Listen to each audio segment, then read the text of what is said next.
Esto le impide vivir la experiencia del juego.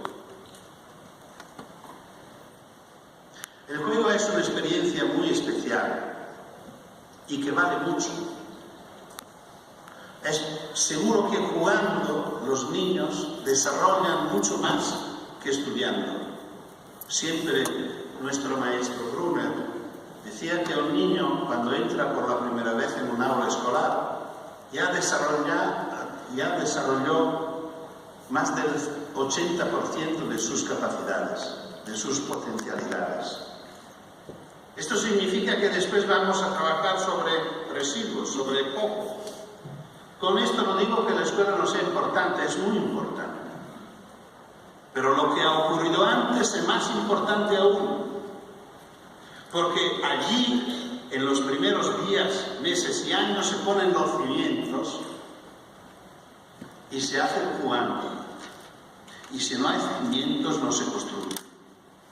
Y todo lo que va a ocurrir después en la familia, en la escuela, en la sociedad, se puede construir porque hay cimientos, y posiblemente buenos cimientos.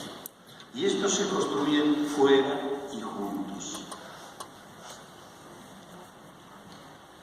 Sobre este tema del juego, y después voy a la última propuesta, hay una anécdota simpática que produció una de las últimas viñetas que ahora voy a añadir a este montaje, pero que me pasó, que está en este último libro. Una niña escribe a su alcalde una carta diciéndole: mira, querido alcalde, habéis puesto los bancos del parque al revés. ¿Por qué lo habéis puesto que miran hacia el parque? Y cuando yo voy a jugar, que me acompaña mi abuelo me mira mientras que juego. Y esto yo no lo soporto. Es una observación muy profunda.